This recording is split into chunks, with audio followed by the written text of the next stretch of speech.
There are many things in this world that we do not and perhaps cannot understand. The SCP Foundation dedicates itself to researching and containing these things, but even they occasionally encounter something that defies any kind of true understanding. The unknown is terrifying to the average person, but for an organization that specializes in knowing the unknowable, a mystery that refuses to be understood can be downright nightmarish. A Foundation expedition team lost contact with their command while on a mission in the northern Ural Mountains of Russia. After 6 hours of silence, radio contact was re-established, though video feed continued to be disabled. A lone agent, Dr. Fellenstein, called out desperately over the radio waves, begging for someone, anyone, to answer him.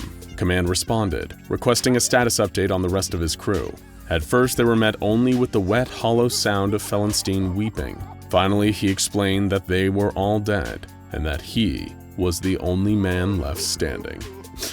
"Something got to him," he said of fellow Agent Myers. "It was long, slippery. I saw a grown man pulled into a tiny hole." He began to hyperventilate, his descriptions becoming less and less coherent. Command offered to send reinforcements to collect the survivor, but he begged them not to. He was beyond saving at this point, describing himself as nothing but a walking corpse. After slipping into a crevice, Fellenstein had broken his ankle and torn a hole in his hazmat suit. Command honored his insistence that no reinforcements be sent in, but encouraged him to try and pull himself back to the surface and retrieve additional data. Even if he was doomed, he could still provide valuable information on the threat he encountered. While Fellenstein attempted to free himself from the crevice, he slipped deeper into the crack in the ground. Pushing through his fear of being crushed to death, he tried again. Fighting against the burning of the toxic air in his lungs and the straining of his muscles, he finally pulled himself to freedom.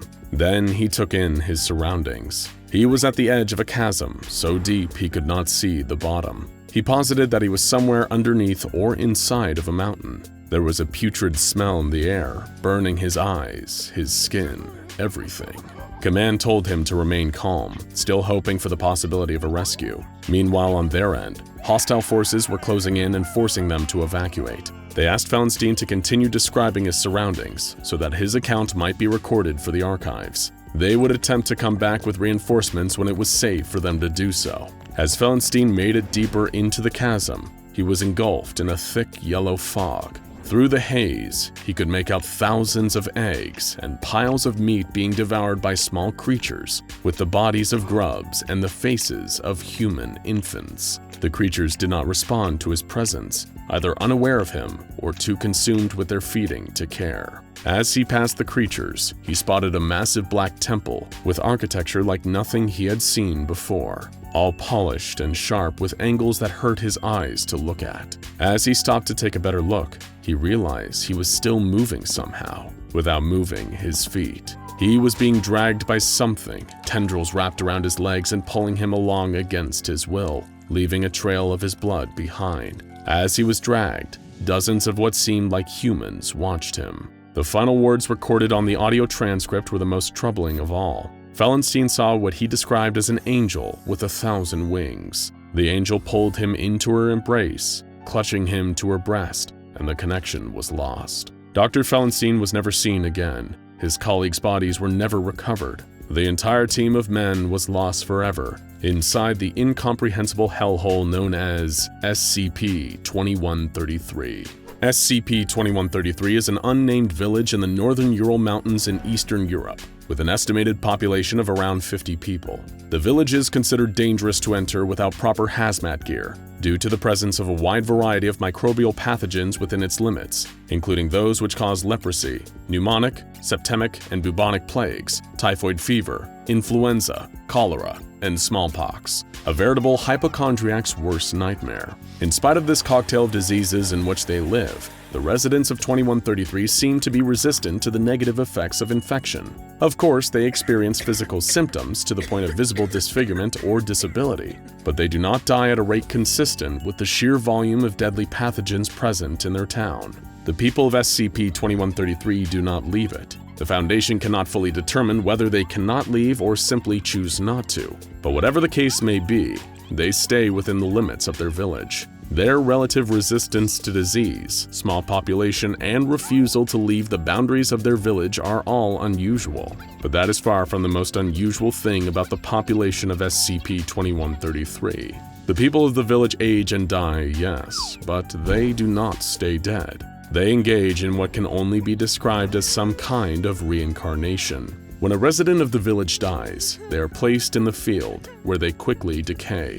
On the night of the first new moon, a newborn infant is pulled from the soil where the decaying body once lay. The reborn version of each person looks like their previous self and carries all of the memories they had in their previous life. The Foundation performed extensive soil tests on the field where this curious rebirth takes place, and found that the soil there contains high levels of embryonic fluid. Beyond the presence of this fluid in the earth, it is unknown how exactly this reincarnation process works. The residents of the village, known as SCP-2133-1, speak an Old Russian dialect and occasionally agree to be interviewed by Foundation staff fluent in this dialect. Though they will sit for interviews and chat with Foundation personnel, they are secretive about their lives, their history, and the culture of their little village. The first resident to be successfully interviewed was an elderly man named Aristakh, who was missing his left arm and had necrosis on most of his visible skin.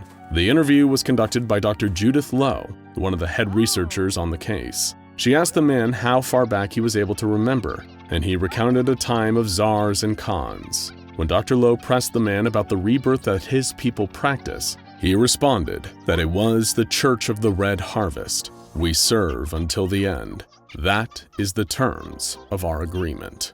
Dr. Lowe asked him why he and the rest of his people would continue to live their lives this way when it caused them such obvious suffering. He explained simply, there is no choice. The land calls, we answer. She continued to push the issue, inquiring about how this all began so many years ago. He explained that a priestess came to the valley many lifetimes ago. She offered the people paradise in exchange for their servitude. However, as the years passed, the people became more and more exhausted. They feared they had failed somehow and were being punished. Aristakh became visibly upset at this point in the interview, but continued to insist the Church of the Red Harvest is truth. There is no other. The second interview was conducted again by Dr. Judith Lowe, who spoke with Anya, a young girl who appeared to be between the ages of 6 and 8. Lowe greeted the girl and attempted to ask her the first question, but Anya simply said, "You don't belong here.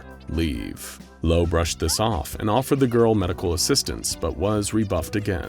"You are not of the Covenant. You will never understand." Dr. Lowe asked Anya to elaborate on the nature of this covenant, and her explanation was similar to that of the previous interviewee. There was an agreement made a long time ago, and now the people of the village would serve until the end of time.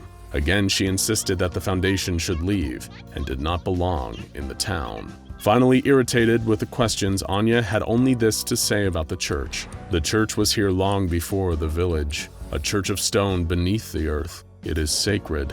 A church of wood was built atop it for the hearsay of the cross before we embrace the true faith. The Karcist Alka will enlighten you. You are only alive because she has chosen to let you live. Hearing the word Karcist probably gives you some indication as to what's really going on here. If the disease, corruption, and mutation of the flesh didn't give you enough of a clue, this horror is Sarkic through and through. Dr. Lowe's final question was a seemingly easy one. Does the village have a name? As soon as the words left Dr. Lowe's lips, Anya began to vomit up a thick black substance, ending the interview. Instances of SCP-2133-1 are largely apathetic towards Foundation agents, unless they get in the way of their routine. The agents are allowed to go inside any of the buildings in the village, with one notable exception, the Church of the Red Harvest. Any attempts to learn more about the church or enter its walls are met with refusal to explain, or in some cases, outright hostility. Though the villagers are largely peaceful toward the Foundation, they are not the only entity living in SCP-2133. Throughout the village, there are instances of something known as SCP-2133-2. These organic structures, which have the appearance of dark red tentacles, display overt hostility towards outsiders and will attack any that get too close. They are especially aggressive to any outsiders that attempt to enter the church. Tissue samples were taken from the tentacles for observation, and they were found, horrifyingly enough, to genetically resemble tissue samples from humans. After the interview with Anya, the Foundation research team determined that entering the church was of the utmost importance. Mobile Task Force Beta 7 was dispatched for this mission, and after the residents of the town were restrained, a team of 12 operatives was sent in. They were armed with radios, video recorders, hazmat suits, and air tanks. As they attempted to enter the church, the tentacles attacked, but were subdued with flamethrowers. Apparently, like most living things, they are not immune to fire. Inside the church, the research team found small idols crafted from bone and leather, and a few others made from tumors hanging from iron hooks on the ceiling. At the building center was an entrance to a system of caves and caverns beneath the village, stretching beyond its borders into the mountains. Several previously unseen organisms, designated only as SCP-2133-3, were discovered inside. One was terminated and taken back to the Foundation for an autopsy. The creature was humanoid in nature, with swollen organs and flesh, and an overgrowth of bone and fatty tissue. After the autopsy, the team of operatives refreshed their air tanks and headed back into the village to continue their research. About 50 minutes into their expedition, all contact was lost out of nowhere. 6 hours later, Dr. Fellenstein would make his infamous radio contact, and the nightmare would unfold from there. Currently, SCP-2133 is easily contained. A secure perimeter is maintained at the 10-kilometer radius around the town, preventing any civilians from making their way inside. There are guards positioned along the perimeter under the guise of a Russian military base. In spite of the horrifying nature of SCP-2133, the villagers do not seem to pose an immediate threat to anyone. They simply want to be left alone, to till the fields and attend their church, in an endless cycle of winters and summers as they wait for the end to come, as they hope that finally their agreement will be honored and that they will find peace. Now go check out SCP-096 the Shy Guy and SCP-049 the Plague Doctor captured for more horrifying humanoid SCPs.